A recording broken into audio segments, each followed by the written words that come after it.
Itong pag-uusapan natin mga bossing, itong illegal. Illegal na na pag-agaw ng kapangyarihan nitong mga kupal na Itbulaga 12. 12 na daw sila eh.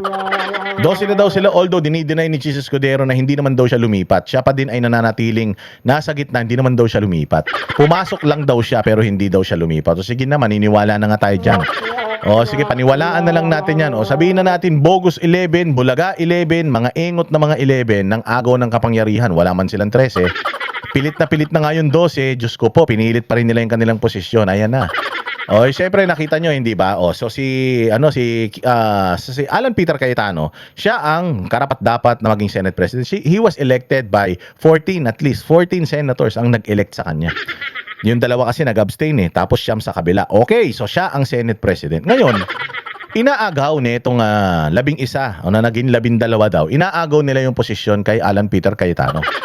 Oh, so ngayon, si Alan Peter Cayetano ba dapat lumapit sa Supreme Court? Hindi, kasi ako ang nakaupo eh.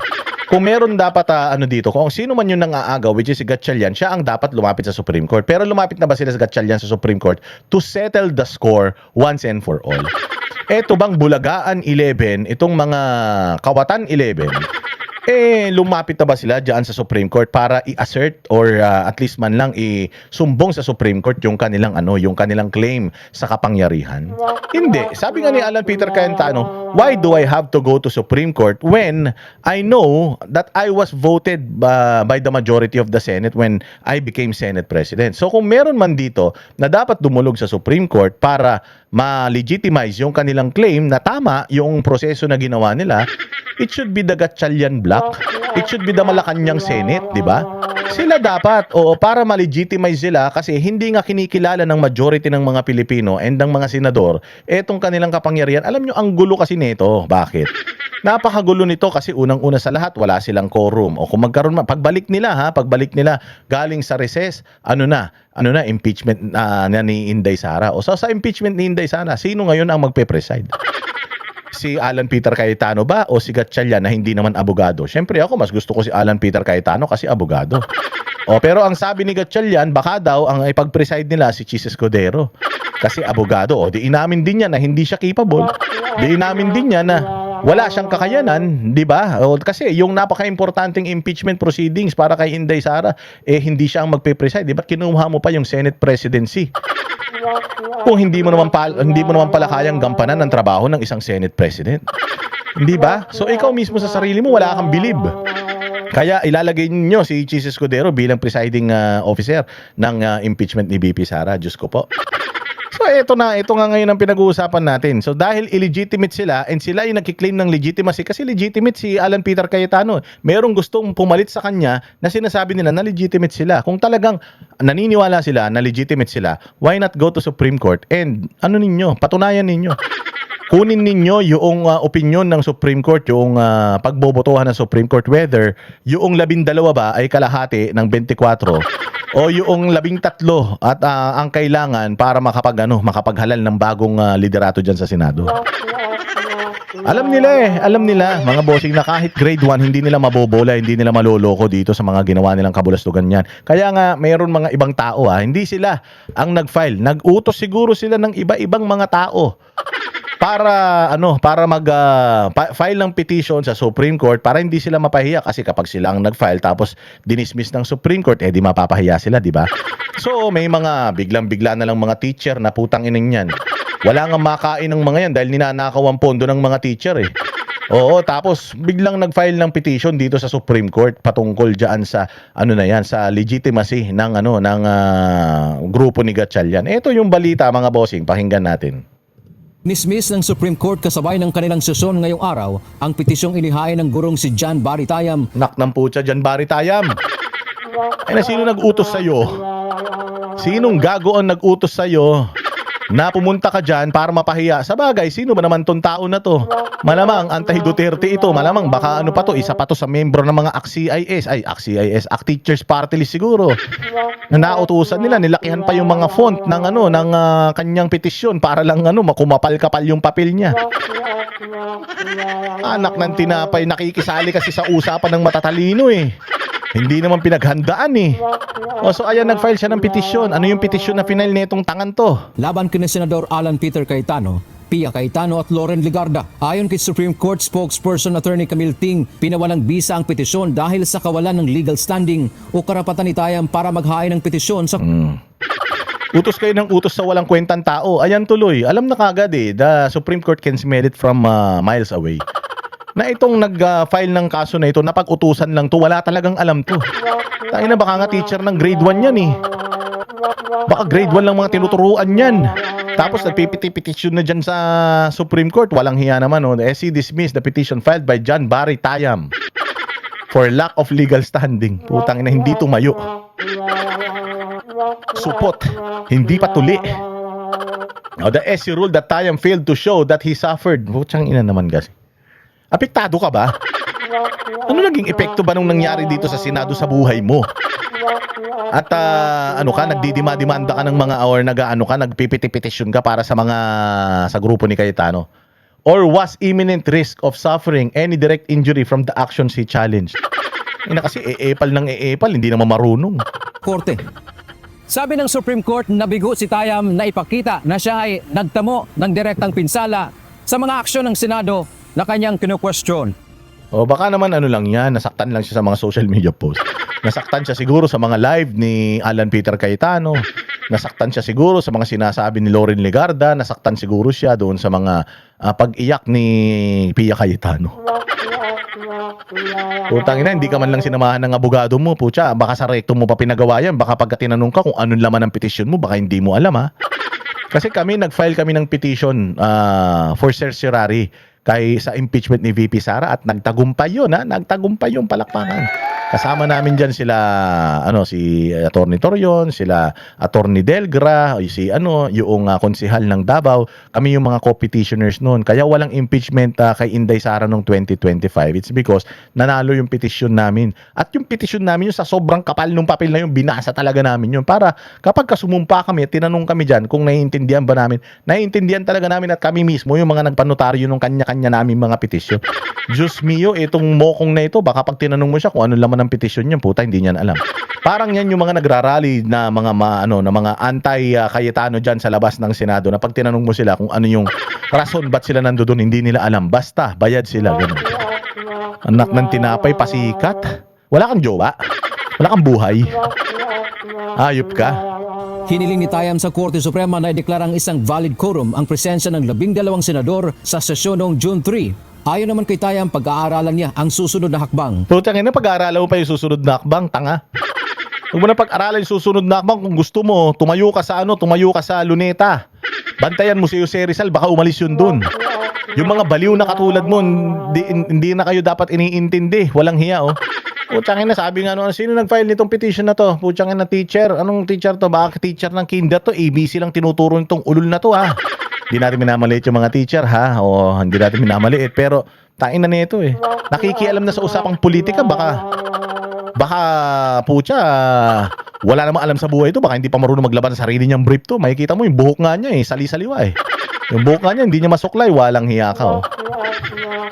Hinihintay din niya ang PDP laban na maghahain ng aksyon dahil sila anya ang unang nagsabi na magpa-file ng kaso sa Supreme Court. Ano to? Epal, no? Ang daming epal talaga ng mga anti-Duterte. Alam mo yung mga anti-Duterte, kung hindi mo sila mga pangit, mga abnormal. Ano mo itsura nito? Tanginan yan. Wala siguro nakakagusto sa gagon to kaya nagpapapansin to ulol na to. Baka gusto mo maging syota mo si Lovely Granada. Bagay kayo. Pareha kayong mukhang tanga. Oo. Pagka nag-asawa kayong dalawa ni Lovely Granada o ikaw na teacher at si Lovely Granada na pinsan ni Harry Potter, pagka nagkaroon kayo ng anak, putyang ina, magiging isang buong tangang bata yun. Isang kalahating tanga. Pag pinagsama mo, puta, isang buong tanga, mabubuo ninyo. Sinabi na rin noong Lunes ni Senator Alan Peter Cayetano na hihintay nila ang grupo ni Senator Sherwin Gatchalian na magtungo sa korte. Binigyang din ito kung ang pag-uusap ay legalidad. Sila ang tunay na may hawak ng liderato sa Senado. Yes, kasi 14 sila eh. 14 sila nung hinalal nila si Alan Peter Cayetano. Itong quorum na to, hindi to pwede or kailanman magiging legal. Bakit? Dahil nga lalabindalwa lang kayo. Lalabindalwa kayo. Ni hindi nyo man sinumon o sinumpina itong mga senador na nagbo-boycott during that time to attend dyan. So lalabindalawa kayo, 24 kayo. Kalahati lang po yan ng 24, hindi po yan majority para makapagboto kayo ng bagong mga pinuno dyan sa Senado. Ay na, gaano ba kahirap? Kanina, ipinakita ko sa inyo, mga jeepney driver, naiintindihan nila yung batas, jeepney driver, yung kayo mga senador, putyang inan yan. Ang lalaki ng mga sweldo ninyo, ang lamig-lamig sa mga opisina nyo, may mga staff pa kayo na mga ghost employees pa kayo ng mga abogado, walang hiya kayo, tapos hindi nyo naiintindihan yung kalahati ng 24, 12, hindi yun majority. Kaya hindi nagfa-file ng claim itong Gatchalian Black dyan sa Supreme Court kasi alam nila mapapahiya sila eh. Oo, kasi tagalogin mo man, Englishin mo, gawin mo Latin, Pranses o Espanyol, yung laman ng konstitusyon, lalong-lalo na yung rules ng Senado, sinasabi doon na majority of all its members. All its members. Ilan ba ang members? 24. May namatay na ba? May nag-resign na ba? Meron na bang na-expel? Wala naman. Kumpleto pa rin naman silang 24. Ito bang 24 na ito? Nasa loob ng Pilipinas? Nasa jurisdiction ng Senado? Nasa ibang bansa ba yan? Wala naman. O therefore, 24 pa rin kayo. Hindi kayo nagkulang. Magkukulang lang kayo kung katulad nung nakaraan. Hindi ba? Nung nakaraan kasi, 24 sila. Naging 23 na lang sila. Kasi sino ba to? Si Angara, napunta siya ng Department of Social Welfare and Development. Kaya, naging 23 na lang sila. Yun lang yung mga instances na magkukulang yung numero ninyo. Pero wala naman ganun sa senador ngayon. 24 pa rin man kayo, hindi naman kayo naging 23, hindi naman kayo naging 22, nakulong at nagtataguman lang yung isa. Pero 24 pa din kayo kasi duly elected pa din po sila eh. So, 24 divided by 2, 12. So, kulang kayo. Paano naging legitimate kayo? Yung bumoto kay Alan Peter Cayetano, 14. Yung bumoto sa inyo, 12 lang. Ginagago nyo yung mga Pilipino eh. Pero karapatan naman anya ng sino man na maghain ng petisyon sa mataas na hukuman. It's always an option for everyone. It's an option for the other side, for us, for the employees can also file. So let's see. Samantala si Senator Sherwin Gatchalian nanindigang sila ang tama dahil kinikilala anya sila ng ibang ahensya ng gobyerno at ibang mga grupo at organisasyon. Itong proceedings ng June 3 ay legal and valid. Paano mo sasabi legal and valid? Di ka nga abogado. Tanga ka nga, kaya nga ikaw yung pinagsasabi nila na ganyan, masisira ka dito, Gatchalian, sira ka na nga, masisira ka pa. Ko naman, iniwan ka na nga ng jowa mo eh. Dahil wala kang kwentang tao, tapos putya, pati ba naman ito, my goodness. Sana, ang sarap maging Senate President kapag hinalal ka ng legal. Kaysa inagaw mo na, umiepal ka pa, tapos ayaw pa sa'yo ng tao. Wala ka nang kwentang senador. Ininis mo pa yung mga tao, pinakita mo pa na patay gutom ka sa kapangyarihan. Matagal nang ino-offer kay Alan Peter Cayetano yung posisyon na Senate President, tinatanggihan niya yan. Ikaw po, inagaw mo na, pinagtulakan ka nila kasi alam ng mga kasamahan mo na illegal yan. Ikaw ang inilagay nila dyan para lang matikman mo yung kapangyarihan. Pero alam nila na hindi ka dapat nandiyan dyan because kung alam lang nila, kung pwede lang na sila yan nandiyan dyan ngayon. Pero bakit ikaw ang inilagay nila dyan? Kasi nga sa grupo nyo, ikaw yung pinakabobo. Ay na ganyang itsura, maniniwala ka. And therefore, isa lang ang Senate President pro tempore at isa lang ang acting Senate President. Isa lang ang acting Senate President kasi isa lang naman ang nagnakaw ng posisyon. Isa lang ang Senate pro tempore kasi isa lang ang nagnakaw ng posisyon. Imagine, acting kay acting. Kailan lang ba nagkakaroon ng isang acting Senate President or acting Senate pro tempore? Kapag ka namatay, kapag ka na-expel, o kaya nag-resign. Kaya nga pinipilit nyo mag-resign si Cayetano eh. Para ma-legitimize yung claim ninyo sa sa kapangyarihan eh. Pero none of the three are available or visible. So saan ka dun? Nandoon ka sa nang-agaw ng kapangyarihan, nandoon ka sa nandoon ka sa kawat. Tangina, nagnakaw na nga yung mga kasamahan ninyo sa pera ng taong bayan, pati ba naman yung kapangyarihan na nakawin nyo pa? Ay, wala naman na kayong kabusugan yan. Tiamento UNTV News and Rescue. Pucha yan. So na-dismiss. Unang petisyon na nagsasabi na sila ang legitimate na senators or Senate majority, laglag. Laglag. Oh, hindi natin sinabing inutusan nila yan, pero putya naman. Hindi naman tayo siguro tanga. Hindi naman tayo tanga, hindi ba? Para putya bigla ka na lang pumunta dyan dahil sa iyong personal na capacity, nag-file ka ng ganun, ulol. Sinubukan nyo yan kung lulusot.